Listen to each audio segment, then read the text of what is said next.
Hello friend, मैं रामकिशोर आप सबका एकेडमी ऑनलाइन क्लासेस में स्वागत करता हूं। दोस्तों, आप सबका हमारे चैनल में बहुत बहुत स्वागत है। तो फ्रेंड, हम लोग इंग्लिश ग्रामर में टेंस पढ़ लिए थे और टेंस में हम लोग प्रेजेंट टेंस को पूरा पढ़ लिए हैं दोस्त। यानी कि प्रेजेंट टेंस के जो 4 पार्ट होता है, यानी कि 4 प्रकार के होते हैं, वो हम आपको चारों प्रकार पढ़ लिए थे। जैसे present indefinite, present continuous, present perfect और प्रेजेंट परफेक्ट कंटिन्यूअस टेंस को पढ़ लिए थे दोस्त।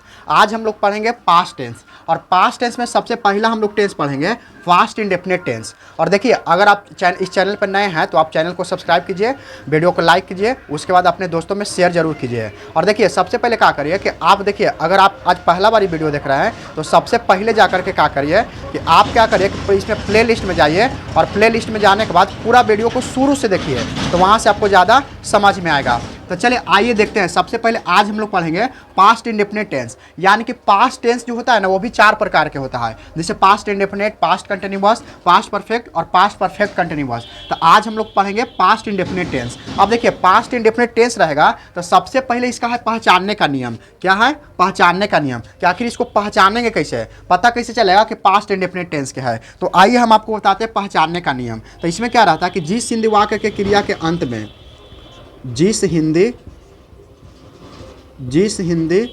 वाक्य के क्रिया के अंत में, जिस हिंदी वाक्य के क्रिया के अंत में, क्रिया के अंत में, देखिए, जिस हिंदी वाक्य के क्रिया के अंत में या ई ए या ई लगा रहता है, ई या कॉमा ए अथवा लगा रहेगा था, थे, थी। यानी कि देखिए, जिस हिंदी वाक्य के क्रिया के अंत में या ई ए मतलब ई ए अथवा था, थे, थी इत्यादि लगा रहता है, था, थे, थी इत्यादि लगा रहता है, इत्यादि लगा रहता है, इत्यादि लगा रहता है, तो वह वाक फास्ट इंडेफिनिट टेंस का होता है, फास्ट इंडेफिनिट टेंस का होता है। तो वह वाक फास्ट इंडेफिनिट टेंस का होता है, टेंस का। देखिए, टेंस है, टेंस का होता है। इसका मतलब है दोस्त, देखिए इसमें क्या लगा रहता है कि ये आपको पहचानने का नियम है। यानी कि इस प्रकार से पहचानेंगे कि जिस हिंदी वाक्य के क्रिया के अंत में या ई ए अथवा था, थे, थी इत्यादि लगा रहता है, तो वह वाक्य पास्ट इंडेफिनिट टेंस का होता है। जैसे देखिए, इसमें आपको देखिए, अब इसमें हम आपको बताते हैं कि इसका एग्जाम्पल किस प्रकार से रहा है। जैसे देखिए, इसमें आपका आएगा राम विद्यालय गया, राम विद्यालय गया, राम विद्यालय गया। देखिए, या आ गया कि ना, यानी कि या आ गया, इसका मतलब कौन टेंस को होगा? फास्ट इंडेफिनिट टेंस के होगा। फिर देखिए, इसमें रहेगा सीता एक गीत गाई, सीता एक गीत गाई। तो देखिए, ई आ गया कि ना, इसका मतलब कौन टेंस के है? ये पास्ट इंडेफिनिट टेंस के है। और पास्ट इंडेफिनिट टेंस के बनाने पहचानने का नियम क्या है कि या ई ये सब इत्यादि लगा रहता है, यानी अथवा था, थे, थे। जैसे देखिए, आप लोग वहाँ गए थे, आप लोग वहाँ गए थे। देखिए, थे भी आ गया कि ना, इसका मतलब कौन टेंस के है? सब पास्ट इंडेफिनिट है। ये पहचानने का नियम है दोस्त, ये पहचानने का आपका नियम है। उसके बाद और देखिए, वे लोग काम किए थे, वे लोग काम किए थे, वे लोग काम किए थे। तो देखिए, ये सब आ गया कि ना, ये सब क्या है? आपका पहचानने का नियम है। किसका पहचानने का नियम है? तो फास्ट इंडेफिनिट टेंस का पहचानने का नियम है कि जिस हिंदी वाक्य के क्रिया के अंत में या ई ए अथवा था, थे, थी लगा रहता है, तो वह वाक्य पास्ट इंडेफिनिट टेंस का होता है। तो इस प्रकार से इसको पहचान सकते हैं। अब देखिए, इसमें क्या होता है कि अब इसमें 5 सेंटेंस हम आपको पढ़ाएंगे। जैसे सबसे पहला पढ़ाएंगे अफर्मेटिव सेंटेंस, उसके बाद नेगेटिव सेंटेंस, उसके बाद इंट्रोगेटिव सेंटेंस, उसके बाद इंट्रोगेटिव प्लस नेगेटिव, और उसके बाद एगो WH वर्ड सेंटेंस आता है। तो सबसे पहले ही तो हो गया पहचानने का नियम, क्योंकि देखिए जो भी टेंस आएगा ना, कोई भी टेंस होगा तो सबसे पहले उसका मान के चलिए पास्ट इंडेफिनिट टेंस है तो इसका एक पहचानने का नियम होना चाहिए। और पहचानने का नियम अगर समझ में आ गया तो फिर इसमें 5 प्रकार के सेंटेंस है और उसको अलग अलग बनाने का नियम है। तो आप इसको स्क्रीनशॉट लेना चाहते हैं तो स्क्रीनशॉट ले सकते हैं। तो चलिए दोस्तों अब क्या करते हैं, अब हम आपको बताते हैं इसका अफर्मेटिव सेंटेंस कि इसमें और किस प्रकार के सेंटेंस आएगा, तो उसमें हम आपको बताते हैं। अभी हम लोग टेंस पढ़ रहे हैं पास्ट इंडेफिनिट, तो चलिए अब देखते हैं इसमें अफर्मेटिव सेंटेंस, यानी कि कौन सेंटेंस आएगा, affirmative sentence. Affirmative sentence, affirmative sentence. Affirmative sentence को हिंदी में क्या बोलते हैं, तो इसको बोलते हैं सकारात्मक वाक्य। कौन वाक्य बोलते हैं, सकारात्मक वाक्य, यानी कि अफर्मेटिव सेंटेंस को हिंदी में बोलते हैं सकारात्मक वाक्य। तो देखिए अगर सकारात्मक वाक्य होगा तो सबसे पहले देखिए टेंस पहचानने के तो जान गए, पहचानने का नियम तो हम जानते हैं, लेकिन इसका बनाने का नियम क्या होगा वो हम आपको बताते हैं। तो देखिए यहाँ से अगर आते हैं तो इसमें क्या होगा, बनाने का नियम। सबसे पहले अब आते हैं बनाने का नियम। क्या है, बनाने का नियम, यानी कि बनेगा कैसे, तो बनाने का नियम। अब देखिए बनाने का नियम है तो सबसे पहले इसमें क्या प्रयोग किया जाता है, तो आपको ध्यान देना है कि सबसे पहले सब्जेक्ट का प्रयोग किया जाता है किसमें, क्योंकि सेंटेंस अफर्मेटिव है, सब्जेक्ट। और यहाँ जानते क्या लगता है, यहाँ V2 का प्रयोग किया जाता है। किसका प्रयोग किया जाता है, V2, यानी कि वर्ब का मुख्य रूप से 3 गो रूप है, V1 V2 और V3, तो इसमें V2 का प्रयोग किया जाता है। उसके बाद प्रयोग करते हैं ऑब्जेक्ट का, उसके बाद किसका प्रयोग करते हैं, ऑब्जेक्ट। और उसके बाद क्या आता है, उसके बाद आता है अदर वर्ड, उसके बाद क्या आता है, अदर वर्ड। और इस प्रकार से ही बनाने का नियम है। क्या है दोस्त, ये बनाने का नियम, यानी कि बनाने का नियम किसका है, तो अफर्मेटिव सेंटेंस का। और टेंस कौन सा है, तो टेंस है पास्ट इंडेफिनिट, और पास्ट इंडेफिनिट है तो इसमें अफर्मेटिव सेंटेंस है। इसका बनाने का नियम है subject plus V2 plus object plus other word. जैसे देखिए इसमें सबसे पहले हम आपको एग्जाम्पल दिए थे ना, वही सब हम आपको बताते हैं। जैसे देखिए इसमें था ना कि राम विद्यालय गया, राम विद्यालय गया, राम विद्यालय गया। तो देखिए यहाँ आ गया कि ना राम विद्यालय गया, इसका मतलब सबसे पहले किसका प्रयोग करना है, तो सबसे पहले सब्जेक्ट। तो सब्जेक्ट के रूप में क्या है, तो राम है, तो सबसे पहले लिख देंगे क्या, राम लिख देंगे। उसके बाद V2 लग गया, तो V2 किसका है, वर्ब का दूसरा रूप है। तो वर्ब क्या है, गया, यानी कि जाना, इसका मूल रूप क्या होगा, जाना। तो जाना क्या होता है, गो होता है, तो गो का दूसरा रूप क्या होगा, वेंट होगा, वेंट होगा, ये आपको याद करना पड़ेगा, गो का दूसरा रूप वेंट होगा। उसके बाद कहाँ जा रहा है, तो विद्यालय, तो वेंट टू, यानी कि ऑब्जेक्ट के रूप में करना है, तो वेंट टू स्कूल। तो इस प्रकार से सही इसका आंसर होगा, इसका क्या होगा, राम वेंट टू स्कूल, यानी कि राम विद्यालय गया। फिर देखिए फिर हम आपको बताए थे ना, सीता एक गीत गाई, सीता एक गीत गाई, सीता क्या की, एक गीत गाई। तो सीता एक गीत गाई के मतलब क्या होगा, तो देखिए सबसे पहले सीता है ना, तो इसमें क्या है, सब्जेक्ट है, तो सब्जेक्ट क्या प्रयोग करेंगे, सीता के प्रयोग करेंगे, तो सीता हो गया। अब सीता के बाद V2 लगाना, तो देखिए गाना के क्या होता है, सिंग होता है, सिंग मिस गाना, तो V2 लगाना, तो सैंग हो जाएगा, क्योंकि तो सीता सैंग, और क्या है, ये गीत गा रही ना, तो सैंग ए सॉन्ग, सैंग ए सॉन्ग, यानी कि सीता सैंग ए सॉन्ग, यानी कि क्या लगाना, सबसे पहले सब्जेक्ट V2 प्लस ऑब्जेक्ट। तो ये बिल्कुल सही जवाब है, सीता सैंग ए सॉन्ग। फिर देखिए अब एग्जाम्पल और देते हैं, जैसे आप लोग बाजार गए थे, आप लोग बाजार गए थे।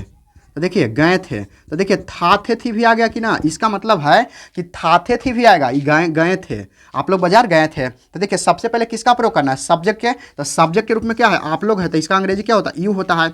अच्छा अब देखिए गए थे, तो जाना है, तो जाना के क्या होता है, गो होता है, लेकिन V2 लिखना है, वर्ब का दूसरा रूप, तो वर्ब का दूसरा रूप क्या होता है, वेंट होता है, तो यू वेंट। अच्छा कहाँ जाना है, तो बोले बाजार, तो वेंट टू मार्केट। तो इसका सही आंसर होगा वेंट टू मार्केट, और ये बिल्कुल सही जवाब है। देखिए इसमें और भी एक आध एग्जाम्पल देखते हैं, जैसे वह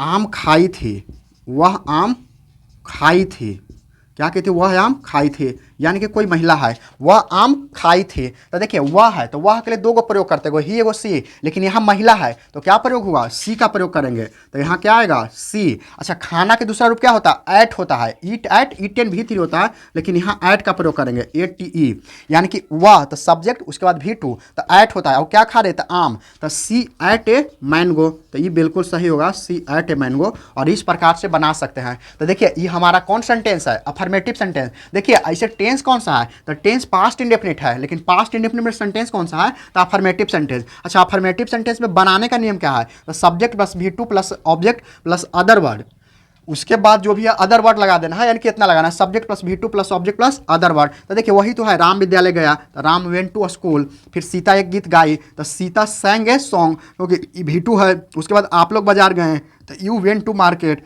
फिर है वह आम खाई थी, वह आम खाई थी तो सी एट ए मैंगो। इस प्रकार से आप बना सकते हैं दोस्त। तो आप इसको स्क्रीनशॉट लेना चाहते हैं तो स्क्रीनशॉट ले सकते हैं। चलिए अब आते हैं, देखिए ये हमारा कौन सेंटेंस था, अफर्मेटिव सेंटेंस था। और अफर्मेटिव सेंटेंस में हम आपको बनाने का नियम और उसके बाद एग्जाम्पल दिए, यानी कि किस प्रकार से उदाहरण के अनुसार आधार पर हम आपको समझा दिया कि इस प्रकार से क्वेश्चन आएगा। अब चलिए अब हम लोग पढ़ते हैं, इसमें एक आता है नेगेटिव सेंटेंस। इसमें क्या आता है, नेगेटिव सेंटेंस। तो यहाँ देखिए नेगेटिव सेंटेंस, यानी कि अफर्मेटिव सेंटेंस था जिसको हिंदी में बोलते हैं हम लोग सकारात्मक वाक्य, और अब हम लोग लिखेंगे negative sentence. Negative sentence, negative sentence, negative sentence को हिंदी में क्या बोलते हैं, तो नेगेटिव सेंटेंस को बोलते हैं नकारात्मक वाक्य। कौन वाक्य, नकारात्मक वाक्य। तो इसको आप ध्यान रखिए कि नेगेटिव सेंटेंस का जो हिंदी होता है ना, वो होता है नकारात्मक वाक्य। तो देखिए इसका बनाने का नियम क्या होगा, यानी कि इसका बात किया जाए तो देखिए पहचानने का नियम तो हम पढ़ ही लिए सबसे पहले कि पहचानने का नियम उसका क्या है। तो देखिए इसका बनाने का नियम सबके अलग अलग होता है, बनाने के नियम सबके, यानी कि देखिए टेंस हमारा पास्ट इंडेफिनिटेड टेंस है, लेकिन इसमें सेंटेंस अलग अलग है, जैसे अफर्मेटिव है, नेगेटिव है। तो इस बार अब नेगेटिव सेंटेंस है। नेगेटिव सेंटेंस में क्या होता है, नकारात्मक वाक्य। तो देखिए इसका बनाने का नियम थोड़ा सा चेंजिंग है। थोड़ा सा चेंजिंग क्या है कि सब्जेक्ट प्लस डीड का प्रयोग होता है, subject plus did not, subject plus did not और प्लस, ध्यान दीजिएगा कि अब डीड नॉट जब प्रयोग कर दिए ना तो इसके साथ V1 का प्रयोग किया जाता है। अब V2 इसमें नहीं लगेगा, यही आपको ध्यान रखना है।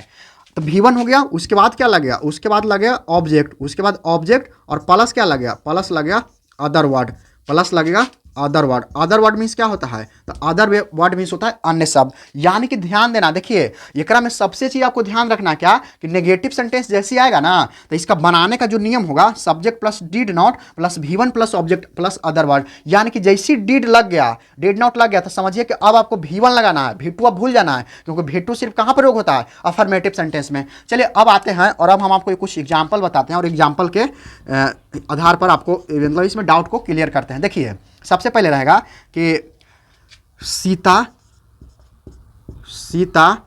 एक किताब नहीं पढ़ी थी, सीता एक किताब नहीं पढ़ी थी, सीता एक किताब नहीं पढ़ी थी, नहीं पढ़ी थी, पढ़ी थी, यानी कि थाथे थी आ गया कि ना, नहीं पढ़ी थी, सीता एक किताब नहीं पढ़ी थी। तो देखिए इसका बनेगा क्या, तो इसको अगर हम बनाते हैं तो सीता एक किताब नहीं पढ़ी थी, तो इसमें क्या होगा, सबसे पहले किसका प्रयोग करें, सब्जेक्ट क्या, तो सब्जेक्ट क्या है, सीता है, तो सबसे पहले लिखेंगे सीता, यानी कि सीता। उसके बाद क्या लगाना, डिड नॉट, क्योंकि नेगेटिव सेंटेंस है तो क्या लगेगा, डिड नॉट, तो Sita did not, Sita did not. और उसके बाद देखिए अब वर्ब 1 लगाना है, तो वर्ब क्या है, पढ़ी थी, तो इसका मूल वर्ब यानी मूल रूप होना चाहिए क्या, तो पढ़ना होगा। तो पढ़ना के क्या होता है, रीड होता है। अच्छा रीड, तो V1 तो रीडे होगा, क्योंकि हमको V2 नहीं लगाना है, तो ये रीडे होगा, तो ये बिल्कुल सही, रीड। क्या पढ़े था, रीड ए बुक, यानी कि रीड ए बुक। इसका मतलब इसका सही आंसर क्या होगा, अगर इसको सही ट्रांसलेट करेंगे तो सीता एक किताब नहीं पढ़ी थी, तो Sita did not read a book होगा,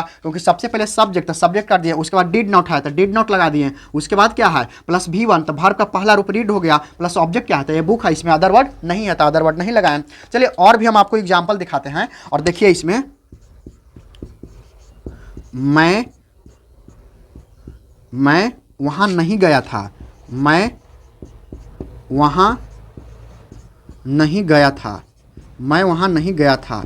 इसका मतलब क्या है, देखिए मैं वहां नहीं गया था, इसका मतलब टेंस कौन सा है, तो टेंस पास्ट इंडेफिनिट है, और सेंटेंस कौन सा है, तो नेगेटिव सेंटेंस है, क्योंकि इसमें नहीं लगा है। देखिए नेगेटिव सेंटेंस के सबसे पहचानने का अच्छा तरीका है कि उसमें आपको नहीं लगा रहेगा तो आपको नेगेटिव सेंटेंस हो जाएगा। तो देखिए इसको बनाइए, तो सबसे पहले सब्जेक्ट लिखना है, तो आई लिखेंगे। अच्छा आई के साथ क्या लगेगा, डिड नॉट, क्योंकि नेगेटिव सेंटेंस है, तो I did not, I did not. और कहाँ जा रहा है, I did not go there, क्योंकि वर्ब लगाना है तो वर्ब तो वन होगा, तो इसमें क्या हो जाएगा, I did not go there, क्योंकि वेंट नहीं होगा, गो देयर होगा, और ये बिल्कुल सही जवाब है।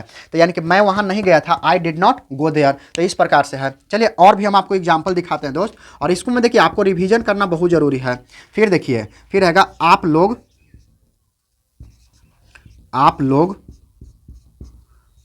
लोग बगीचा में नहीं खेले थे। आप लोग बगीचा में नहीं खेले थे, नहीं खेले थे। यानी कि देखिए आप लोग बगीचा में नहीं खेले थे, इसका मतलब क्या होगा कि थाथे थी आ गया, और थाथे थी आ गया था क्या है, पास्ट इंडेफिनिट टेंस है। तो आप देखिए इसको बनाते हैं, आप लोग के क्या होगा, तो आप लोग के होगा था यू, तो सबसे पहले लिख दिए यू, आप लोग के यू, उसके बाद क्या लगाना, डिड नॉट, तो सब में लग गया, तो डिड नॉट लगा देना है। क्या लगाना है, डिड नॉट, और डिड नॉट के बाद क्या लगाना, V1, तो खेलना के क्या होता है, प्ले होता है, तो प्ले लगा दिए, और उसके बाद प्ले कर दिया। और कहाँ खेले थे, करा बगीचा में, तो क्या इन द गार्डन, यानी कि प्ले इन द क्या होगा, प्ले इन द गार्डन, और ये बिल्कुल सही हो जाएगा। यानी कि इस प्रकार से आप बना सकते हैं। तो क्या हो गया, आप लोग बगीचा में नहीं खेले थे, तो you did not play in the garden. चलिए देखिए इसमें क्या है, अगर नेगेटिव सेंटेंस आ गया तो बनाने का नियम क्या है कि subject plus did not plus V1 plus object plus other word. अब देखिए इसका एग्जाम्पल के हिसाब से, यानी कि एग्जाम्पल के आधार पर हम आपको समझा रहे हैं कि सीता एक किताब नहीं पढ़ी थी, तो Sita did not read a book. उसके बाद बताए थे कि मैं वहाँ नहीं गया था, तो I did not go there. फिर है कि आप लोग बगीचा में नहीं खेले थे, तो you did not play in the garden. तो इस प्रकार से इसको आप ध्यान में रखिएगा दोस्त, बनाने का नियम, और इसको स्क्रीनशॉट आप ले सकते हैं।